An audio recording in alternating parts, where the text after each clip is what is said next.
నమస్తే. Welcome to TV. ప్రస్తుతం మనతో పాటు సీనియర్ జర్నలిస్ట్ కిరణ్ పోల్దాస్ గారు ఉన్నారు. నమస్తే సార్. నమస్తే మా.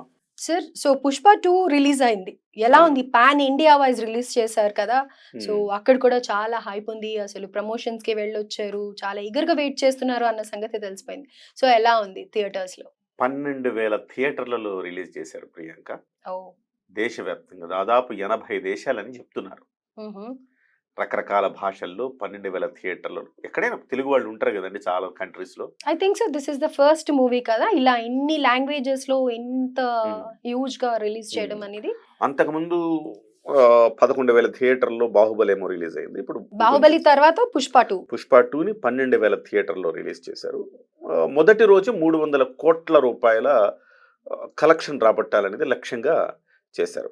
అయితే విచిత్రం ఏంటంటే మీరు బుక్ మై షోకెళ్ళండి. ఈ వీడియో చేసే టైం కంటే ఇవాళ 4వ తారీఖు కదా! సో, ఇవాళ మనం ఉదయం వీడియో చేస్తున్నాం. మీరు బుక్ మై షోకెళ్ళండి. నేను ర్యాండమ్‌గా వెతికా. ఇందాకే మీది స్టూడియోకొచ్చేటప్పుడు. బుక్ మై షోలో బెంగుళూరు ఖాళీగా ఉంది. ముంబై ఖాళీగా ఉంది. కొచ్చి కొంత ఖాళీగా ఉంది. కొంచెం బెటర్ కొచ్చి ఈ రెండిటితో పోలిస్తే. తర్వాత అహ్మదాబాద్ ఖాళీగా ఉంది. ఢిల్లీ ఖాళీగా ఉంది. ఇలాగ నేను థియేటర్లన్నీ ఇతర రాష్ట్రాల్లోని థియేటర్లన్నీ కూడా చూశాను. అన్నీ చూస్తే అన్నీ కూడా ఖాళీలు. అంటే బుక్ మై షోలో మనకు అన్నీ గ్రీన్‌గా కనపడుతున్నాయి. ఆంధ్రప్రదేశు, తెలంగాణలో మాత్రం ఫుల్ అయినాయి. ఫస్ట్ హుహు. డేకి సంబంధించి. ఇంకా ఉన్నాయి టికెట్లు లేకపోవడం ఏంది. ఎవ్వడు కూడా మీరు బ్లాక్ మార్కెట్‌లో టికెట్లు కొనొద్దు. బుక్ మై షోలో టికెట్లు చూపిస్తున్నాయి. మనం వెళ్లి కొంటే కొనొచ్చు. ఇవాల్టికి కూడా ఫస్ట్ డే కూడా నన్నెవరో అడిగితే చెప్పాను. మీరెళ్లి ఏమన్నా టికెట్లేమైనా ఇప్పిస్తారా? ఏదో మీడియాలో ఉంటాం గదండీ! టికెట్లేమైనా ఇప్పిస్తారా కిరణ్ గారంటే, ఏం అవసరం లేదు బుక్ మై షోలో ఎళ్లి బుక్ చేసుకోండి. ధారాళంగా టికెట్ల అవైలబిలిటీ ఉన్నాయని అంటే చెప్పారు. ఎక్స్‌పెక్ట్ చేసినంత లేదు అని లేదు. అంటున్నారు. ఎక్స్‌పెక్ట్ చేసినంత లేదు. ఆ మూవీకొచ్చినంత బజ్ భయంకరమైన బజ్ క్రియేట్ అయింది. సుకుమారు లెక్కల మాస్టర్ అండి. హ్మ్. లెక్కలేసి ఎలా కొట్టాలో ఆయనకి తెలిసినట్టుగా ఎవరికీ తెలీదు. ఓకే. మొన్నటి వరకు మనం రాజమౌళినే అనుకున్నాం. రాజమౌళి గతంలో అనేక అనేక ఇంటర్వ్యూల సందర్భంగా చెప్పారు. మిమ్మల్ని కొట్టగలిగే డైరెక్టర్ ఎవరైనా ఉన్నాడంటే సుకుమార్ ఒక్కడేనండి. సుకుమారు సరిగ్గా దృష్టి పెట్టలేదు కానీ దృష్టి పెడితే నన్ను దాటి వెళ్ళిపోతాడండి అని చెప్పాడు. హ్మ్. లెక్కల మాస్టర్‌కి పర్ఫెక్ట్‌గా లెక్కలుంటాయి. ఆ లెక్కలేసుకొని ఇవాళ 'పుష్ప 2' మార్కెటింగ్ చేస్తున్నారు. పాట్నాకెళ్లారు. పాట్నాలో సో పాట్నాలో ఎలా ఉంది సార్? మెయిన్ అక్కడే కదా వాళ్ళు అక్కడ లాంచ్ కూడా చేశారని. అక్కడ కూడా ఖాళీనే ఉన్నాయండి. ఓహ్! మీకు పాట్నాలో దాదాపు చాలా పెద్ద స్థాయిలో జనమొచ్చారని అనుకుంటాం గదా! హ్మ్. ఒక పొలిటికల్ మీటింగ్‌కి ఏ రకంగా జనాన్ని తరలిస్తారో ఆ రకంగా జనాన్ని తరలించారు. మీరు హుహు. నమ్ముతారా? హుహు. ఆ రోజు ఏంట్రా పాట్నాలో ఎంతమంది జనమొచ్చారంటే పొలిటికల్ పార్టీ సభకు జనాన్ని తరలించే మార్గం ఉంటది. మద్యం, మందు, డబ్బులు ఇట్లా ఏదో ఆ ఒకటి మార్గం ప్రలోభపరిచి ఆ మార్గంలో జనాన్ని తీసుకొచ్చారు. తోలేరు జనాన్ని. ఓకే. అంటే వాళ్ళుగా ఇంట్రెస్ట్ ఉండి వచ్చిన వాళ్ళు లేదు. కాదనమాట. తోలేరు జనాన్ని. ఇవాళ పాట్నా తీసుకోండి, ఇంకో దగ్గర తీసుకోండి, ఇంకో దగ్గర తీసుకోండి. అన్నీ మీకు గ్రీన్‌గా కనపడుతున్నాయి బుక్ మై షోలో. You can check it. Green ఈ దేని వీడియోలు వల్ల అని అనుకోవచ్చు ఇది? దేనివల్ల అంటే హిందీ సినిమాలు కూడా ఒక 2, 3 ఉన్నాయండి. హ్మ్. కానీ మీకిక్కడ అన్ని సినిమాలు ఆపేసారని విన్నాం కదా! పెద్ద పెద్ద ఆహ్, సినిమాలు కూడా ఆ! ఆపేసారు. ఎంత 'పుష్ప ట్రై 2' చేసినా, ఎంత ట్రై చేసినా మీకు మొదటి రోజు హిందీ సినిమాల్లో ఏమైందంటే 'పుష్పకి' సంబంధించి 'పుష్ప 1' ఏమైందంటే తెలుగులో మిశ్రమ స్పందన వచ్చింది. హ్మ్. మిక్స్డ్ టాక్ వచ్చింది. మీకు హిందీకెళ్ళేటప్పటికే హిందీలో ఏదో కొత్తగా కనపడింది. హిందీలో ఎత్తుకుంది. ఫస్ట్ డే లేదు అక్కడ కూడా హిందీలో కూడా. అవును. ఫస్ట్ వీక్ తర్వాత చిన్నగా పిక్ అయింది.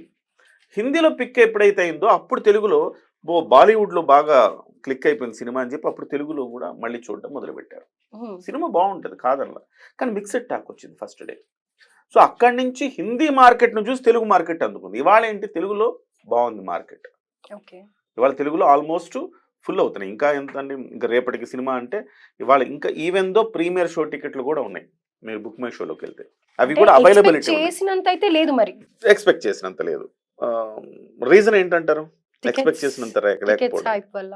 టికెట్లు ధరలెక్కువ ఫస్ట్ థింగ్. రెండవది అభిమానుల్లో ఒక చీలికొచ్చింది. హ్మ్. మెగా అభిమానులు ఈ సినిమాని తీవ్రంగా వ్యతిరేకిస్తున్నారు. ఓకే. మేం చూడమన్నారు. ఒకప్పుడు అల్లు అర్జున్ గారు మాట్లాడిన మాటేంటంటే, సినిమా ఎలాగున్నా ఓపెనింగ్స్ బాగా ఉండటానికి మా అందరికి కారణం చిరంజీవి గారేసిన మార్గమే. హ్మ్. మా సినిమా అటు ఇటున్నా డెఫినెట్‌గా జనం మినిమమ్ గ్యాదరింగ్ వస్తది. మినిమంగా సినిమా వెళుతుందంటే ఆ ఓపెనింగ్ ఆ వారం మొదటి వారం అంతా కూడా ఈ మెగా ఫ్యాన్స్ రావటం వల్లనే సినిమాలు మాకైతే మినిమం గ్యారంటీ సినిమా వస్తుంది. చిరంజీవి గారు వేసిన బాట అది మాకు అని చెప్పారు.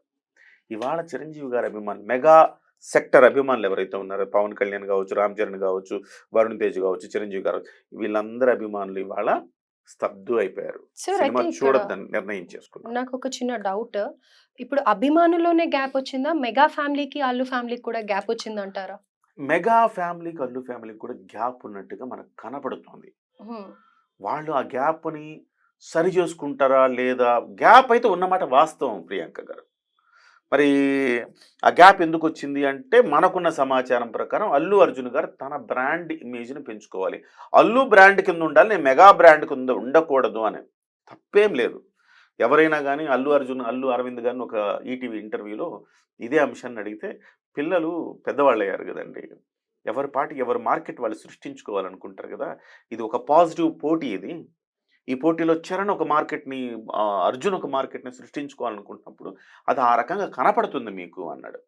తప్పేం లేదు. అల్లు అర్జున్ గారు తన మార్కెట్ తను సృష్టించుకోవచ్చు. కానీ మూలాలు మర్చిపోవడం అనేది వ్యక్తిత్వాన్ని తగ్గించుకోవడమే గదండీ! మీ యాటిట్యూడ్ చూపిస్తది గదా! మూలాలు మర్చిపోయారంటే. అంటే తను మీరు మాట్లాడే మాటలు ఒక పాజిటివ్‌గా ఎళ్ళొచ్చు ప్రియాంక గారు. నెగెటివ్‌గా మీరెళ్తున్నారు. యాహ్! అంటే ఇవాళ గూడా స్టేజ్ మీద మీరు చిరంజీవి గారి పేరు ఉచ్చరించొచ్చు. మీరే అన్నారు గదా! చిరంజీవి గారు లేకపోతే మేము లేమన్నారు గదా! హ్మ్. మీరన్న మాటలే. ఎవరు అల్లు అర్జున్ గారు మీకు చిరంజీవే గాడ్ ఫాదర్. మీరు చిరంజీవి పేరు చెప్పాల్సింది అనరెవరు. మీరు చెప్పిందే. ఒక అల్లు ఇంటర్వ్యూలో అడిగినప్పుడు కూడా ఆయనే చెప్పారు 'అల్లు అర్జున్' గారు. అల్లు అర్జున్ గారు మీరు ఆ ఇంటర్వ్యూలో చెప్పారు గదా! చిరంజీవి గారు వేసిన బాటలో బాటలో ఆయన నడిచి మాకు పూల పాన్పేసాడని చెప్పారు గదా! మరి మీ పూల బాటలో మీరు నడుస్తున్నప్పుడు ఒక మాట చిరంజీవి గారి గురించి చెప్పాల్సిన అవసరం లేదు. నేను ఇంత ఎదిగానంటే నేను అభిమానుల వల్ల ఎదిగాను. నా ఆర్మీ వల్ల నేను ఆర్మీని చూసి ఎవరైనా హీరోలకి అభిమానులు ఉంటారు. కానీ అభిమానులను చూసి నేను హీరో అయ్యాను అంటున్నాడు. సో రెచ్చగొట్టే విధంగా ఇండైరెక్ట్‌గా మాట్లాడారు అనేది అందరికీ అవును. టచ్ అయిన ఐ మీన్ ట్రిగ్గర్ చేసిన ఫ్యాక్టర్ మెయిన్‌గా. ఆయన మేజర్‌గా అండి. ఆయన ఇవాళ ఈ సినిమా బజ్ ఇంతొచ్చినా గాని ఇంకా టికెట్లు దొరుకుతున్నాయి మీకు థియేటర్‌లో అంటే కారణం మెగా ఫ్యాన్స్ హర్ట్ అవ్వడం వల్లనే అని మనం స్పష్టంగా చెప్పాలి. డెఫినిట్‌గా 2 రోజుల నుంచి పడిగాపులు పడుతున్నారు నిర్మాతలు అల్లు అర్జున్ చేసిన పనికి. మీరేదో కామెంట్‌లు మీ యొక్క బ్రాండ్ విలువ పెంచుకోవటానికి ఏవేవో మీరు మాట్లాడతారు. బట్ మా పరిస్థితి ఏమిటి? ఆస్తులమ్మి డిస్ట్రిబ్యూటర్లు సినిమా కొన్నారండి. ఆస్తులమ్మి. ఓహ్! ఇవాళ సినిమా గనక ఏమాత్రం తేడా వచ్చిందనుకోండి, అల్లు అర్జున్ ఇంటి ముందు ధర్నా చేస్తారు. హ్మ్. నిర్మాతల ఇంటి ముందు ధర్నా చేస్తారు. విజయ్ దేవరకొండ సినిమా ఏమైందండి లైగర్? వాళ్ళ ఇంటి ముందు ధర్నా చేశారు. ఇవాళ 300,00,00,000 ఆయన తీసుకున్నా, 1000,00,00,000 తీసుకున్నా, 2,000,00,00,000 తీసుకున్న సమాజానికి ఏమన్నా పెట్టే రకమా? కాదు గదా! సో, నువ్వు ఇంతలా హైప్ చేసి సినిమా నమ్మినప్పుడు, తేడా పాడా కొడితే, నువ్వు అందరితో మంచిగుండాల్సిన అవసరం ఉంది గదా! ఇవాళ నిర్మాతలు పడిగాపులు పడుతున్నారు. చిరంజీవి గారు చల్లని చూపు కోసం. చిరంజీవి గారు ఓకే. సినిమా బావుంది. నేను చూసాను అని ఒక ట్వీట్ ఇస్తారా? అల్లు ఎక్స్‌పెక్ట్ అర్జున్ చేయొచ్చా సార్? ఆళ్ళు ఎక్స్‌పెక్ట్ చేయొచ్చంటే ప్రయత్నం అయితే జరుగుతోందండి. కానీ వాళ్ళ ప్రయత్నం నేనైతే నిజంగా వాళ్ళు చిత్తశుద్ధితో ప్రయత్నం చేస్తే, అల్లు అర్జున్ అనుకుంటే సక్సెస్ అవుతది. నిర్మాతలు అనుకుంటే సక్సెస్ కాదు. అల్లు అర్జున్ గారు హ్మ్, చిరంజీవి గారిని రిక్వెస్ట్ చేసి, "మీరు నా సినిమా చూడండి. మీ కామెంట్ ఇవ్వండి" అని అడిగితే గనక ఖచ్చితంగా ఆయన బోళా శంకరుడు. అవును. ఆయనకి ఇయన్నీ ఉండవు. ఆయన అందరివాడు భోళా శంకరుడు. చిన్న చిన్న హీరోల సినిమాలే ప్రోత్సహిస్తున్నాడు ఆయన. అవును. అలాంటిది మేనల్లుడు సినిమాని ఆయన ఎందుకు దూరం చేస్తాడు? డెఫినెట్‌గా వస్తాడు. కాకపోతే ఇవాల్టి వరకు మీరు గ్యాప్ వచ్చిందని అడుగుతున్నారు గదా! కారణం ఏంటంటే ఆయన సినిమాకి సంబంధించిన ట్రైలర్ వచ్చినప్పుడో, టీజర్ వచ్చినప్పుడో చిరంజీవి గారు స్పందించలేదని, అందుకే గ్యాప్ వచ్చిందని చాలామంది అనుకుంటున్నారు. బహుశా ఆయన అడుగుండడు. ఈయన చెప్పుండడు. అల్లు అర్జున్ తన సొంతంగా తాను ఎదుగుతున్నాడు గదా! మనం ఎందుకు ఇన్వాల్వ్ అవ్వడం అని చిరంజీవి గారు ఇన్వాల్వ్ అయ్యి ఉండడు. కానీ ఓకే. ఇవాళ నోరారా మావయ్య వచ్చి సినిమా చూడంటే, చిక్కు బాబాయ్ అంటాడట. చిక్కు బాబాయ్ వచ్చి సినిమా చూడంటే ఖచ్చితంగా వెళ్తాడు. సినిమా చూస్తాడు. పాజిటివ్‌గా ఒక మంచి కామెంట్ కూడా ఇచ్చే అవకాశం ఉంది. బహుశా చూడాలి. నిర్మాతలంతా కూడా ఈ అంశం మీద పట్టుబట్టారు.